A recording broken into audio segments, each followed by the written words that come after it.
Assalamualaikum warahmatullahi wabarakatuh. Perkenalkan, nama saya Ananda Archi, SEMAB, dosen tetap di Program Studi Manajemen Fakultas Ekonomi dan Bisnis Universitas Muhammadiyah Pontianak. Pada kesempatan kali ini, saya akan memaparkan gambaran umum mengenai mata kuliah yang saya ampu, yang sesuai dengan bidang keilmuan saya, Manajemen Pemasaran Lanjutan, dengan kode 25MJ422021. Mata kuliah ini ditawarkan pada semester 4 dan memiliki bobot 3 SKS dengan rincian 14 kali pertemuan materi dan 2 kali pertemuan untuk ujian tengah semester dan ujian akhir semester. Mata kuliah Manajemen Pemasaran Lanjutan membahas perumusan keputusan dan strategi pemasaran secara komprehensif, mulai dari pengelolaan bauran pemasaran, ekspansi pasar, hingga analisis perilaku konsumen dan riset industri. Pembelajaran dirancang untuk mengasah kemampuan analisis strategi mahasiswa dalam merespon dinamika persaingan bisnis modern. Adapun capaian pembelajaran lulusan prodi terdiri dari CPL 1 dan CPL 5 yang telah tertuang di RPS dan sudah divalidasi oleh Kaprodi, Koordinator RMK. Capaian pembelajaran mata kuliah meliputi CPMK 1, mahasiswa mampu menganalisis bauran pemasaran, terintegrasi, serta manajemen produk atau jasa secara efisien dalam praktek manajerial. CPMK 2, mahasiswa mampu menganalisis tantangan dan peluang adaptasi pemasaran strategis suatu merek dalam skala pasar internasional. CPMK 3, mahasiswa mampu menganalisis konsep produk atau merek baru yang inovatif sebagai solusi manajerial atas kelemahan fungsional produk yang ditemukan di pasar. CPMK 4, mahasiswa mampu menganalisis tantangan persaingan bisnis melalui analisis struktur industri dan formulasi strategi pemasaran yang holistik. 3 komponen utama dalam proses pembelajaran pada mata kuliah ini adalah delivery, interaction, and assessment atau DIA. Untuk delivery, saya memberikan materi melalui Google Classroom dan RPS yang dapat diunduh oleh mahasiswa di website FEB UM Pontianak, serta penyampaian materi secara tatap muka atau offline untuk mendukung pemahaman mahasiswa. Interaction pada mata kuliah ini melibatkan komunikasi dua arah antara dosen dan mahasiswa berupa diskusi, tanya jawab, dan konsultasi terkait proyek. Pada assessment, penilaian dilakukan secara objektif dan transparan untuk mengukur ketercapaian kompetensi mahasiswa. Evaluasi mencakup keaktifan partisipasi di kelas, 2 tugas struktur, serta penilaian berbasis proyek dengan luaran analisis strategi pemasaran dan produk usaha yang diintegrasikan langsung ke dalam ujian tengah semester dan ujian akhir semester. Model pembelajaran pada mata kuliah ini adalah project-based learning dengan metode presentasi interaktif, demonstrasi, dan kolaborasi kelompok. Materi pembelajaran pada mata kuliah ini bersumber dari literatur utama, para ahli, serta artikel ilmiah bereputasi, guna memastikan mahasiswa senantiasa mengikuti perkembangan ilmu dan teknologi terkini. Berikut adalah video proses pembelajaran pada mata kuliah Manajemen Pemasaran Lanjutan dengan materi pertemuan 15 yakni strategi pemasaran. Selanjutnya, mari kita masuk ke proses pembelajaran di kelas. Assalamualaikum warahmatullahi wabarakatuh. Waalaikumsalam warahmatullahi wabarakatuh. Baiklah, sebelum mulai marilah kita berdoa menurut agama dan kepercayaan masing-masing. Berdoa dipersilahkan.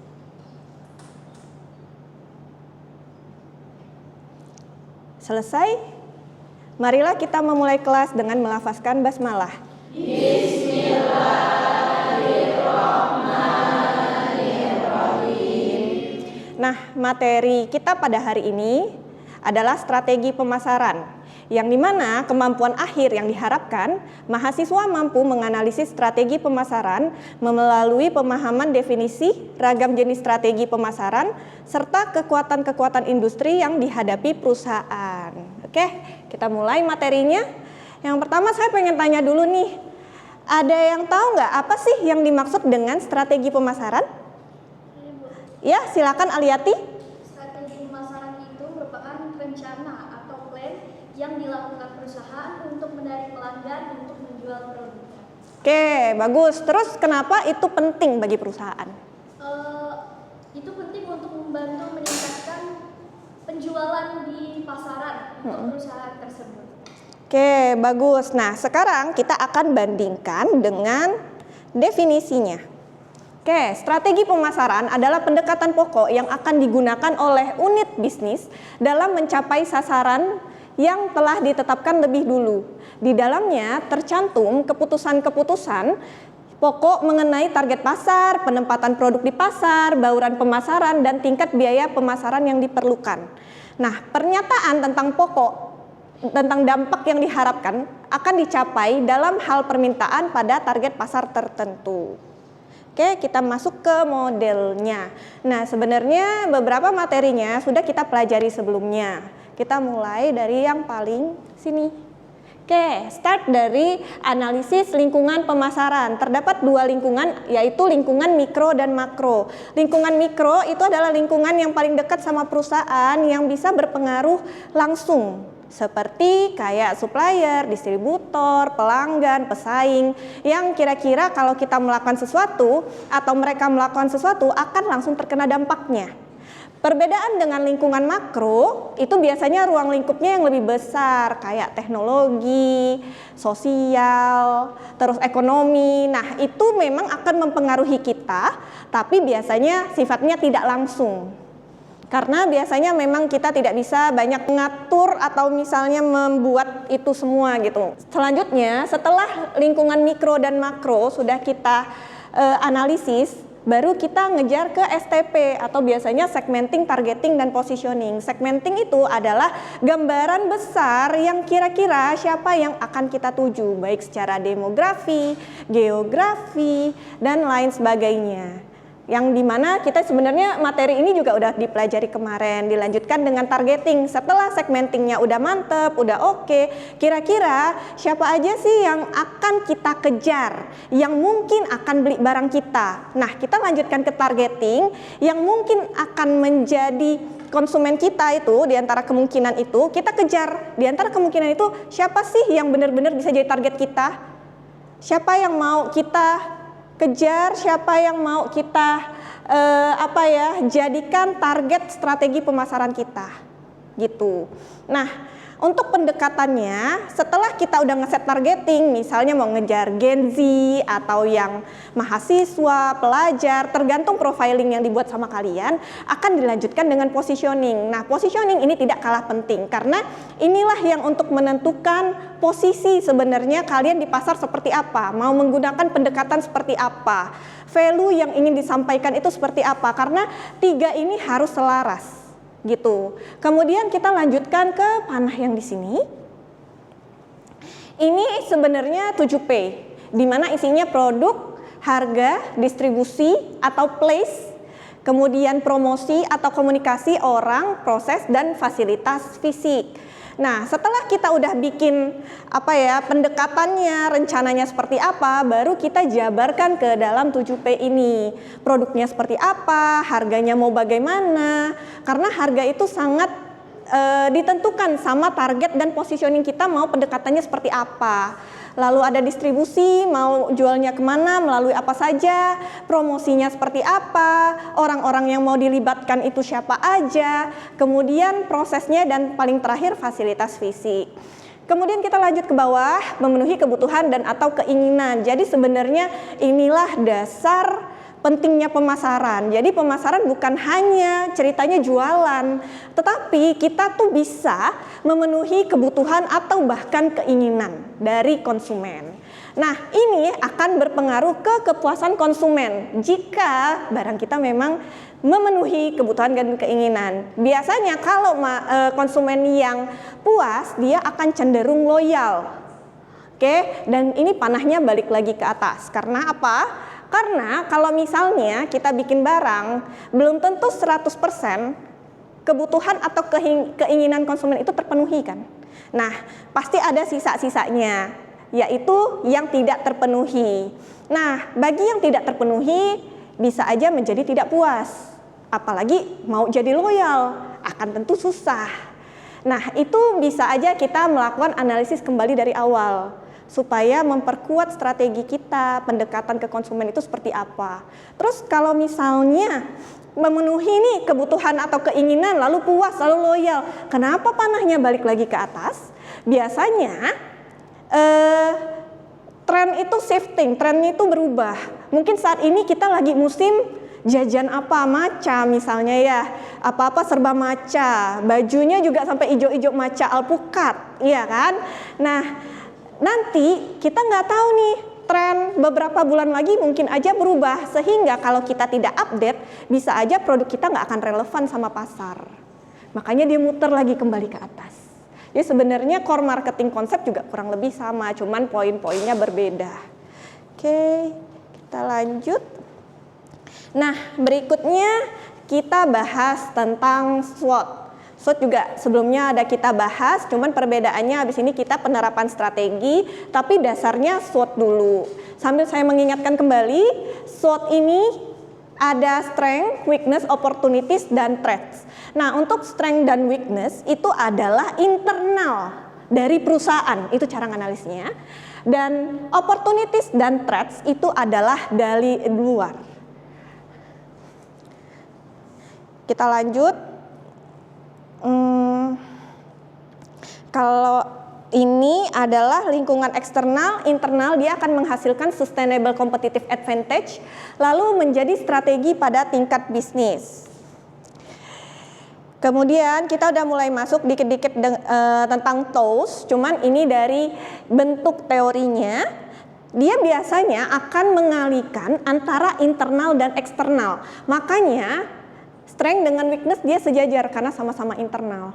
Lalu opportunities dan threats dia juga sejajar karena sama-sama eksternal. Dia nggak akan pernah internal dengan internal, pasti internal dengan eksternal. Makanya dia dikalikan begini akan menjadi SO atau nanti strateginya bakal progresif.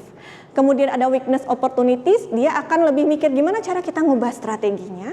Kemudian ST, diversifikasi strategi. Dan yang terakhir, weakness dan threats, strategi bertahan. Untuk lebih mudahnya, saya juga sudah menyiapkan metrik TOWS untuk mengerjakan TOWS-nya. Cara mengerjakannya, nanti kalian kan pertama harus analisis TOWS dulu, sehingga kalian tahu value-value di internal maupun eksternal dari perusahaan. Kemudian strength-nya, hasil kalian bikin SWOT itu, bagian strength nanti kalian isi ke dalam sini. Pakai kode S1, S2, S3, S4. Sesuai dengan strength yang sudah kalian buat jumlahnya, diurutkan. Begitu juga dengan weakness. Nah, karena dia akan selalu berseberangan, dia taruhnya di sini, lanjut opportunities dan threats. Nanti hasil dari internal eksternal, strength dan opportunities, nanti tinggal kalian masukin ke dalam sini. Nah, nanti langsung dibikin jadi SO1. Sumbernya dari mana? Misalnya S1 dengan O3. Itu bisa jadi sumber karena strategi apapun yang kalian buat di sini itu tuh bukan pakai perasaan. Kayaknya butuh strategi ini deh, nggak bisa. Dia itu butuh dasarnya dulu. Kenapa sih kita perlu bikin strategi itu? Karena berdasarkan analisis strength dan opportunities terdapat poin-poin tersebut. Gitu. Begitu juga dengan weakness opportunities, strength dan threats, dan weakness dan threats. Gitu. Sampai sini ada pertanyaan? Oke, silakan Dasir. Bagaimana cara membedakan antara weakness dengan threats? Nah, cara membedakan weakness sama threats itu sebenarnya cukup gampang. Cuman kan kadang-kadang ketika kita menganalisis ada sesuatu yang negatif tapi kita bingung mau masukin negatif ke yang mana, yang weakness atau ke yang threats. Yang membedakannya weakness itu internal, berarti memang sudah ada di perusahaan. Kalau threats itu tuh masih kemungkinan, sama kayak opportunities atau peluang. Itu kan sesuatu yang belum kita dapatkan, tapi mungkin akan kita dapatkan, tapi sifatnya positif. Nah, sedangkan ini yang sifatnya negatif. Jadi sesuatu kemungkinan yang rasanya kurang baik, negatif, atau buruk, atau apa, itu akan masuk ke threats. Jadi nanti ketika kamu ngalihkan weakness dengan threats di sini, ini udah saya kasih clue juga, apa sih weakness yang bisa digunakan untuk meminimalisir ancaman. Jadi kita akan bikin strategi sebenarnya berdasarkan dua ini nanti jadinya apa. Gitu sih cara membedakan antara weakness dengan threats. Udah jelas? Oke, kita lanjut. Competitive strategies. Di sini ada Michael Porter for basic competitive positioning strategies. Yang pertama ada overall cost leadership, lalu differentiation, focus, dan middle of the road. Nah, untuk overall cost leadership strategi, dia tuh bagaimana caranya menekan benar-benar biaya. Bisa bedakan biaya dan harga? Bisa. Oke, jadi bagaimana cara membedakan biaya dan harga? Kemudian biaya itu ditekan serendah mungkin agar dia bisa jual semurah mungkin dibanding kompetitornya. Gitu. Kemudian differentiation strategi, dia itu yang penting berbeda dibanding yang sudah ada di pasar. Beda aja, itu aja fokusnya. Supaya dia ada uniknya. Nah, yang terakhir fokus strategi yang ada di sini. Fokus strategi misalnya dari awal dia di bagian industri makanan. Oke, dia akan fokus mengembangkan di industri makanan terus produk-produk barunya. Enggak yang tiba-tiba dia akan jual deterjen. Nah, itu bedanya yang fokus dengan yang enggak. Yang tadi paling terakhir ada juga middle of the road. Middle of the road itu di tengah-tengah. Dia tidak ada di tiga ini tapi di antara ini. Biasanya dia itu yang penting bisa memenuhi kebutuhan dan keinginan konsumen aja. Nah, makanya dia mau differentiation enggak juga, fokus enggak juga, overall cost leadership juga enggak, tapi seenggaknya yang dikejar itu memenuhi kebutuhan konsumen. Jadi konsumen butuh apa, nanti dia kembangkan, dia ciptakan, biasanya seperti itu. Kemudian lanjut, competitive position, ada market leader strategis, challenger, follower, dengan niche. Nah, market leader adalah perusahaan dengan pangsa pasar terbesar dan memimpin perubahan harga pasar, inovasi produk, cakupan distribusi, dan pengeluaran promosi. Jadi biasanya market leader ini kalau di pangsa pasar dia megang skup yang paling besar. Dia megang skup yang paling besar di antara kompetitor-kompetitor lainnya. Kemudian ada dilanjutkan dengan market challenger, adalah perusahaan yang berusaha meningkatkan pangsa pasar. Biasanya challenger ini cukup inovatif sehingga dia merasa mampu nih untuk mengekspansi, untuk memperluas atau mengembangkan pangsa pasarnya. Makanya biasanya disebut dengan challengers. Dilanjutkan market followers, perusahaan yang ingin mempertahankan pangsa pasarnya. Biasanya ini tidak terlalu agresif untuk market followers. Dia yang penting lanjut bertahan aja. Terus yang penting ada yang beli barang dia. Terus trennya apa, orang bikin apa, bisa aja dia ngikut aja. Oke. Terus yang terakhir market niches adalah perusahaan yang melayani segmen pasar yang kecil yang tidak sedang dikejar oleh perusahaan lain. Nah, market niche biasanya dia itu kecil aja perusahaannya. Karena apa? Dia bikin pangsa pasar sendiri. Karena dia bikin pangsa pasar sendiri, dia bikin tuh otomatis dia nggak ada kompetitor. Biasanya untuk market niche itu dia milih market-market yang udah spesifik mendalam, nggak seluas yang lain. Oke, kita lanjut competitive strategies. Ada strategi market leader, melindungi pangsa pasar saat ini dengan memperbaiki atau mencegah kelemahan. Terus jaga harga yang konsisten, jaga hubungan yang kuat, dan inovasi yang berkelanjutan. Kemudian market leader memperluas pangsa pasar dengan meningkatkan profitabilitas seiring dengan peningkatan pangsa pasar di pasar yang dilayani, menghasilkan produk berkualitas tinggi, menciptakan pengalaman layanan yang baik, dan membangun hubungan yang erat. Jadi ketika market leader belum tentu dia tidak bisa memperluas lagi mentang-mentang dia pegang yang paling gede, tapi tetap ada caranya untuk tetap memperluas pangsa pasarnya. Ini strategi market challenger, menantang pemimpin pasar dengan upaya yang agresif untuk merebut pangsa pasar yang lebih besar. Keunggulan sebagai pengikut, penantang mengamati faktor-faktor yang membuat pemimpin pasar sukses dan memperbaikinya. Karena dia biasanya kalau misalnya si market challenger ini, dia tuh selain agresif, dia tuh inovatif. Dia mau berkembang, dia merasa perusahaannya mampu dan layak. Kenapa nggak bisa pangsa pasar kita lebih besar? Makanya dia akan agresif merebut pangsa pasar. Karena bagaimanapun ukuran pangsa pasar itu ya segitu aja. Semua akan memperebutkan pangsa pasar yang sama jika mereka itu kompetitor langsung. Oke, strategi market follower. Ikuti langkah para pesaing dan jangan membuat keributan. Meniru atau menyempurnakan produk dan program pemimpin pasar dengan investasi yang lebih kecil. Memberikan keunggulan yang khas. Harus menjaga biaya dan harga tetap rendah atau kualitas dan layanan yang tetap tinggi.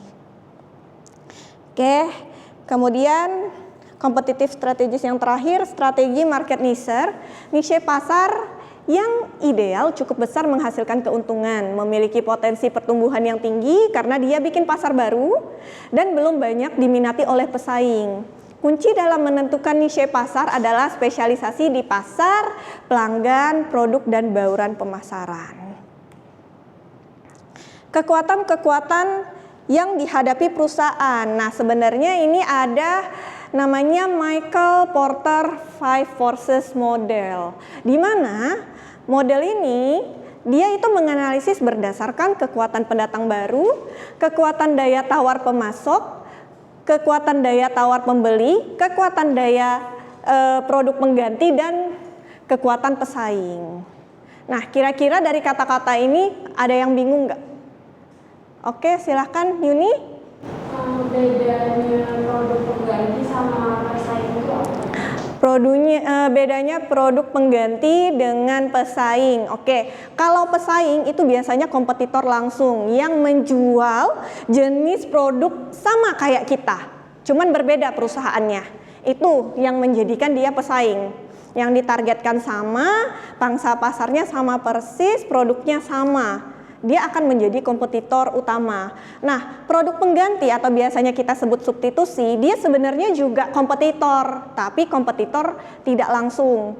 Contohnya nih, kayak kita mau pergi ke Sintang, ya kan? Nah, bisa ke Sintang tuh pakai apa aja? Bis, taksi, motor, terus mobil, terus apa lagi? Pesawat. Nah, coba kita bandingkan, apakah pesawat dengan bus itu kompetitor langsung atau bukan? Bukan, karena bentuknya udah beda. Biasanya jarak tempuhnya juga berbeda.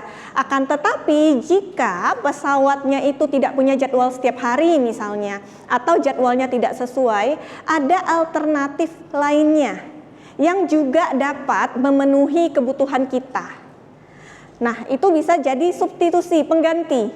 Nah, atau contoh lain, ketika kita haus, biasanya kita akan cenderung cari air mineral. Akan tetapi saat itu lagi nggak ada air mineral. Walaupun itu mudah banget ya didapatkan. Kebetulan dekat situ ada yang jual air kelapa. Kira-kira itu bisa nggak menggantikan air mineral untuk sementara? Bisa. Tapi dia fungsinya ada aja yang berbeda, karena misalnya air kelapa lebih menghidrasi, iya kan? Biasanya digunakan untuk orang yang butuh cairan banyak atau yang habis olahraga. Sedangkan air mineral ya memang kebutuhan dasar kita aja, walaupun dua-duanya sama-sama air. Nah, itulah sebenarnya perbedaan antara pesaing sama produk pengganti. Jadi biasanya tetap memberikan manfaat yang kurang lebih sama gitu, walaupun dia tidak sama persis bentuknya. Jadi tidak menjadi kompetitor langsung. Yang lain ada pertanyaan lagi? Tidak ada? Sudah paham? Oke. Berikutnya kita akan memulai untuk lihat progres kalian dalam pengerjaan proyek dan konsultasi juga jika kalian punya pertanyaan dalam pengerjaan proyek. Nah, untuk itu saya persilakan kalian untuk duduk bersama teman-teman kelompoknya. Oke, silakan.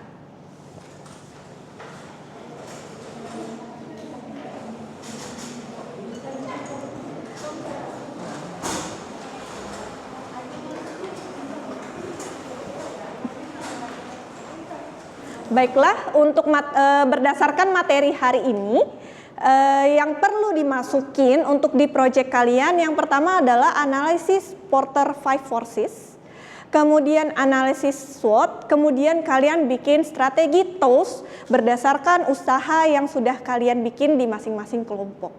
Nah, saya akan mulai ngecek perkembangan proyek kalian dan mungkin ada yang mau konsultasi jika ada kendala dalam melaksanakan analisis atau pengerjaan makalah atau penciptaan produknya. Sambil saya keliling, mungkin kalian bisa siapkan. Oke? Ya? 4P-nya udah benar apa belum, Bu? Oke, untuk bagian 4P-nya ini udah benar, cuman perlu kamu tambahkan masing-masing dimensinya. Jadi beberapanya sebenarnya sudah terceritakan, akan tetapi di masing-masing dimensi itu kan ada poin-poinnya seperti variasi, ukuran, kualitas. Nah, sebenarnya di paragraf ini udah ada, tinggal kamu pecahkan jadi poin-poinnya. Apalagi kalau kamu punya contoh, apalagi kalian punya contoh misalnya ada 3 macam ukuran atau 2 macam ukuran atau berbeda variasi, ada fotonya yang kalian ciptakan, masukin aja sekalian ke makalah. Sisanya kayaknya aman. Terus bagian promosi juga kalau bisa ditampilkan, entah kayak apa, flyer atau apa yang mungkin kalian bakal upload di sosmed. Pokoknya desain-desain untuk kalian promosi. Kalau bisa dimasukin juga. Untuk menunjukkan pecahan dari masing-masing dimensi atau indikator dari promosi misalnya kayak gitu. Oke, kira-kira udah jelas belum? Oke. Sambil saya cek kelompok lain. Ada kendala? Nggak ada sih, Bu. Oke, progresnya udah aman ya. Aman, Bu. Nah, saya cek lagi. Oke.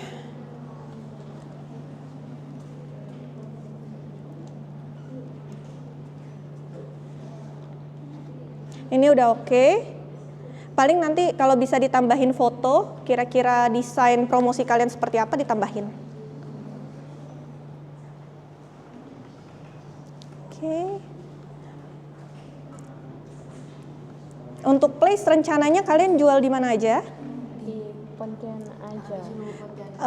Offline, online? Offline. Offline ya. Online. Offline atau online? Online. Online. Jadi nanti tinggal dirinciin aja online-nya itu seperti apa. Terus apakah kalian pakai e-commerce atau enggak? Iya, Bu. Berarti nanti jualnya apa? Di IG juga jual? Iya. Oke, nanti bisa dicantumkan ya kalau bisa ya. Iya, Bu. Oke, sisanya aman? Ada pertanyaan enggak? Aman. Enggak, aman. Oke, coba saya cek. Oke, ini udah oke ya. Tinggal mungkin kalau misalnya kalian udah sambil bikin produknya, kalau ada packaging atau ada apanya yang bisa dilengkapi dalam bentuk foto, dimasukin aja. Nama logo kan ini ada nih. Nah, logo-logo kalian masukin aja dalam pecahan analisisnya. Oke? Sip.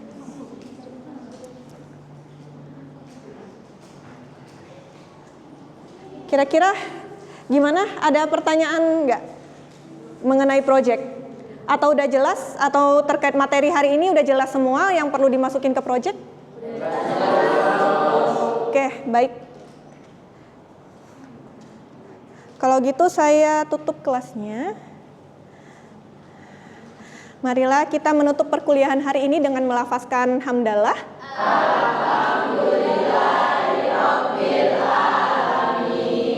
Assalamualaikum warahmatullahi wabarakatuh.